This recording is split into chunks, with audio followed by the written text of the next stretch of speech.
She texted, "Can't make it tonight. Something came up." "For the 6th time this month?" I replied. "No problem at all." Then I used Find My iPhone to see where something actually was, her ex's apartment complex. The flowers I had delivered there with the breakup card attached made her panic. Original post: I, 35 male, had been with Jessica, 33, for about 18 months. Not married, but we'd been talking about moving in together. She had her place, I had mine. Seemed like the natural next step. Until last month when the cancellations started. First time, "Sorry babe, work emergency, rain check?" Second time, "Mom's not feeling well, need to check on her." Third time, migraine came out of nowhere. Fourth, fifth, and tonight, the 6th time this month. "Can't make it tonight, something came up." Each time I'd reply with some variation of, "No problem, feel better," or "Hope everything's okay." But tonight, sitting alone at the restaurant I'd booked for our anniversary dinner, staring at her latest cancellation text, something just clicked. Jessica and I shared locations on our phones. Started when she went on a work trip last year and wanted me to know she landed safely. Never turned it off. Guess she forgot about that little detail. I opened Find My iPhone. There she was. Not at work, not at her mom's, not at home nursing a migraine. She was at Riverside Apartments. I knew that complex. Her ex, Brandon, lived there. The ex she swore she had zero contact with. The ex who meant nothing to her anymore.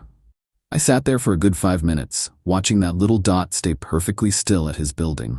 The waiter asked if I was ready to order. "Yeah," I said. "Just the check for the wine, please." On my way home, I passed a flower shop that was still open. Had an idea. One of those ideas that comes fully formed, like my brain had been working on it without telling me. "I need a bouquet delivered tonight," I told the florist. "To Riverside Apartments." "Tonight? That's rush delivery. It'll be extra." "That's fine. And I need a card attached, a specific message." Update 1. The flower shop was curious about the late-night delivery, but hey, money talks. Told them to deliver to the main office of Riverside Apartments with instructions to call Brandon Tillman's unit for pickup. The bouquet? 2 dozen red roses. The card? "Jessica, since you keep having something come up, I figured I'd save you the trouble of making excuses. We're done. Enjoy your evening with Brandon. P.S. Your location sharing is still on. Might want to fix that. Grant." The florist raised an eyebrow but wrote it down exactly as I said. Paid extra for delivery confirmation and a photo of recipient. Then I went home and did something I should have done weeks ago. I started connecting dots. Her phone was always face down lately. She'd been working late a lot, but her paychecks hadn't shown any overtime. She'd mentioned that casually, complaining about her boss. She'd been weird about making plans, always wanting to play it by ear. My phone exploded about 40 minutes later. "Jessica calling, declined. Jessica calling, declined. Jessica calling, declined." Text: "Grant, please answer." Text: "It's not what you think." Text: "The flowers were delivered to the wrong place." Text: "I'm at my mom's. Please just let me explain." I turned off read receipts and went to bed. Well, tried to. Mostly laid there thinking about how I'd been planning to ask her to move in next month. Had already been looking at bigger places. Thank God for Find My iPhone, I guess. Next morning, checked her location. She was at her apartment. Then I checked Brandon's Instagram. We weren't friends, but his profile was public. News story posted at 2 a.m. A photo of red roses in a vase. No caption, just a thinking emoji. The balls on this guy. Jessica showed up at my apartment around 10 a.m. I watched through the doorbell camera as she stood there for 20 minutes, knocking periodically, calling my name. Her eyes were red, makeup smeared. She'd clearly been up all night. "Grant, I know you're in there. Your car's here. Please just give me 5 minutes." I stayed quiet. Eventually she left. Then the texts from her friends started.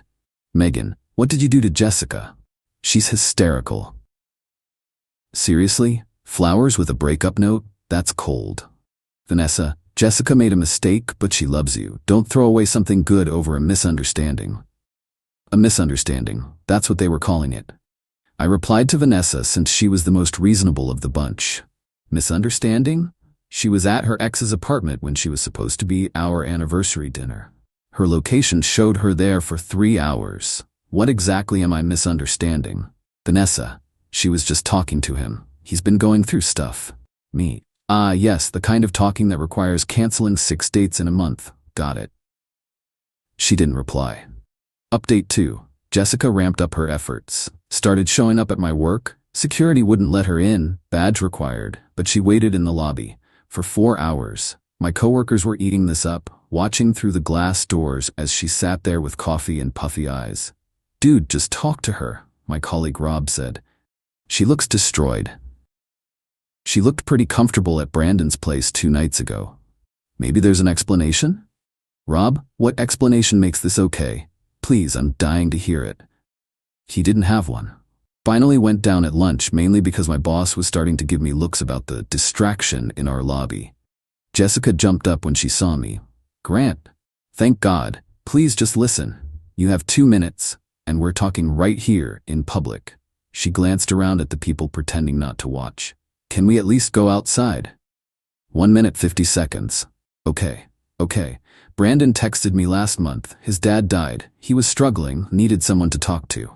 So talk on the phone. He was really messed up, Grant. Drinking, talking about doing something stupid. So call 911. Call his mom.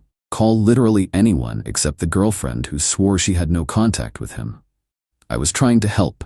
By canceling 6 dates, by lying about where you were, by sneaking around. I knew you'd react like this. I actually laughed. You knew I'd react badly to you lying and sneaking around with your ex, so you lied and snuck around with your ex? Brilliant logic, Jess. It wasn't like that. Nothing happened. Your location was at his apartment for 3 hours, on our anniversary. We were just talking. Here's the thing, I don't care if you were talking, playing Scrabble, or conducting a seance to speak to his dead father. You lied. 6 times minimum. You chose him over us, over and over. We're done. Grant, please. Time's up. I walked back inside. She stood there for another hour before security asked her to leave. That evening, Brandon called me. The audacity of this man. Bro, you need to chill, he started. Bro, we're not bros. You're the guy sneaking around with my girlfriend. Ex-girlfriend, he corrected. And I wasn't sneaking. Jessica was being a good friend. A good friend who lies to her boyfriend to hang out with her ex? You got an interesting definition of friendship. Look, man, Jessica and I have history. Sometimes people need closure. Closure takes 6 secret meetings. What are you closing, a mortgage? You're being a dick. She chose you, didn't she? No, Brandon, she chose you. 6 times this month. I just made it official. Whatever, man, your loss. Funny thing about that, I can see her location right now. Guess where she is? Silence. That's right, your apartment. Again, tell me more about how she chose me. He hung up. Update 3. The entitlement escalated dramatically over the next few days. Jessica's mom, Diane, called me. Now, I'd always liked Diane. Thought she was reasonable. I was wrong. Grant, sweetheart, Jessica explained everything. This is all a big misunderstanding. Diane, I respect you, but there's no misunderstanding. She lied multiple times. She was trying to help that boy. You know Jessica has a big heart. She has such a big heart, she forgot about our anniversary to comfort her ex. People make mistakes. You're going to throw away your whole future over this? What future? One where she runs to Brandon every time he has a problem, where I'm wondering if something came up means she's with him? That future? You're being cruel. That stunt with the flowers was humiliating. Humiliating was sitting alone at an anniversary dinner while she was at another man's apartment. He's going through a loss. His father died 5 years ago, Diane. I googled the obituary, so either Brandon's lying to Jessica or Jessica's lying to you. Long pause. That can't be right. Joseph Tillman died August 2019. Look it up yourself. She hung up. Guess she looked it up. Then came the financial entitlement. See, Jessica and I had been planning a vacation. Cabo next month. I'd paid for the whole thing, flights, hotel, excursions, about $300-800 total. She was supposed to pay me back her half, but things were tight and I'd said no rush. Text from Jessica. I know we're not together, but that vacation is non-refundable. We should still go, as friends. As friends? The nerve. Me. Already changed the reservation to a single occupancy. Thanks for reminding me to cancel your ticket. You can't do that. I was going to pay you back. When? After your next secret meeting with Brandon? That's my vacation too. I need this trip. Me, then book your own. Cabo's not going anywhere. I can't afford it right now. Sounds like a you problem. She sent 18 more texts about how I was stealing her vacation. Didn't respond to any of them. But here's where it gets good. Her friend Megan decided to start a rumor that I'd been controlling and abusive, and that's why Jessica had to seek comfort elsewhere. She posted some vague nonsense on social media about supporting friends leaving toxic relationships with Jessica's crying emoji reaction. So I did something petty. Maybe too petty, but I was done with the high road. I posted the screenshot, the Find My iPhone map showing Jessica at Brandon's apartment. Timestamp clearly showing our anniversary dinner time. Caption, when you think she's at work, but Find My helps you find out where she really is. PSA, if you're gonna cheat, turn off location sharing. The comments exploded. Mutual friends who'd been getting Jessica's version suddenly had questions. Lots of questions. Wait, she said she was at her mom's that night. Brandon? The ex-Brandon? Didn't his dad die years ago? Jessica called me screaming. You posted our private business? You made it public when your friends started calling me abusive. Take it down. Turn off your location sharing first. Oh wait, you finally did? Only took you 3 days to figure that out. You're ruining my reputation. No, Jessica, you ruined your reputation. I just provided receipts. Update 4. The next morning, woke up to find my car keyed. Deep scratch from front to back on the driver's side. Check my security cam, hooded figure, but I recognized those Nike sneakers. The hot pink ones I'd bought Jessica for her birthday. Filed a police report, showed them the footage. They said without seeing her face clearly, it would be hard to prove, but they'd look into it. Then, Jessica made her biggest mistake. She texted me, "Hope you like your car's new paint job. That's what you get for humiliating me." Screenshot. Sent to the police, sent to my insurance, sent to my lawyer friend who said keep that. Trust me. The estimate for repairs came back at $2,400. My insurance would cover it, but I'd need to pay the deductible. So I did what any reasonable person would do. I small claims court paperwork. But first, one more thing happened. Brandon showed up at my apartment. Not Jessica. Brandon. "We need to talk," he said, trying to sound intimidating. "We really don't. You're harassing Jessica. I haven't contacted her once since she admitted to keying my car. She's fragile right now." "Fragile? She did $2,000 in damage to my car. You posted about her online. After her friends called me abusive. It's called defending myself. Look, just leave her alone and we'll leave you alone." "We? Oh, so you're a we now? That's interesting. Tell me more about how nothing happened between you two." His face went red. "We're together now, yeah. So what? You broke up with her." And there it is. The truth finally. "How long were you two really talking before I found out?" "Doesn't matter now." "It does for the small claims court case. Emotional distress, you know, finding out my girlfriend was cheating, not just lying. You can't prove anything." I held up my phone, recording. "I can now. Thanks for confirming you're together. How long, Brandon? When did it actually start?" He realized his mistake. "You're recording me? It's a one-party consent state. Completely legal. So how long?" "How long?" He turned and left without another word. Jessica texted an hour later, "You recorded Brandon without consent.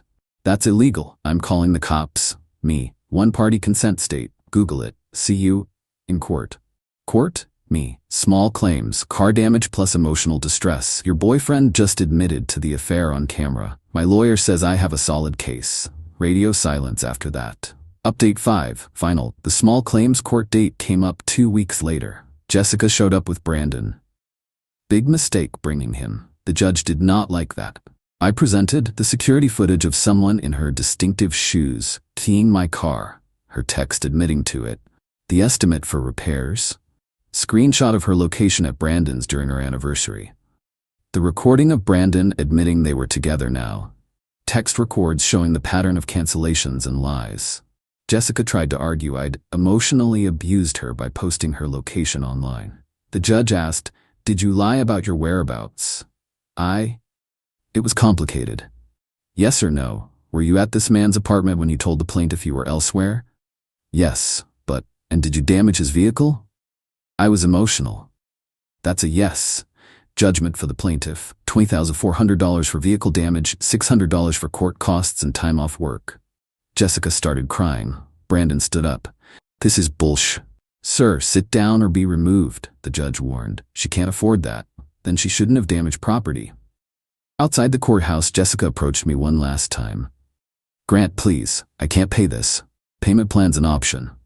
I'm sorry, okay? I'm sorry for everything. I loved you. No, Jessica. You loved having me as a safety net while you figured things out with Brandon. That's not true. Your location that night wasn't the first time you were there, was it? She looked at the ground. Yeah, that's what I thought. Brandon stepped forward. Dude, you won. Just let it go. I am letting it go, as soon as she pays what the court ordered. We're going to appeal. My lawyer friend, who'd come for moral support, laughed. On what grounds? She admitted to the damage in writing. They left. Jessica paid the first installment a month later, $200 a month for the next 15 months. Last I heard through mutual friends, Jessica and Brandon moved in together after 2 months. She caught him texting his other ex 3 weeks later. They're still together, but working through trust issues. The irony is delicious. She tells people I was emotionally abusive and controlling. Most people who know the whole story don't buy it. Me? I got my car fixed. Went to Cabo solo, had an amazing time actually. Met some cool people, did all the excursions I wanted without compromise. Started dating again after a few months. New woman I'm seeing thinks the flower delivery breakup was iconic. Her words. She also appreciated that I handled everything through proper legal channels instead of doing anything crazy. Lessons learned. 1. Trust your gut when patterns change. 2. Location sharing works both ways. 3. Document everything. 4. Sometimes the best revenge is just letting someone live with their choices. 5. Always get it in writing when someone admits to property damage. Oh, and Jessica still has 8 payments left. Every month when that money hits my account, I think about how she could have just been honest. Could have just broken up with me like an adult. Could have not keyed my car. But hey, something came up, right? The funniest part?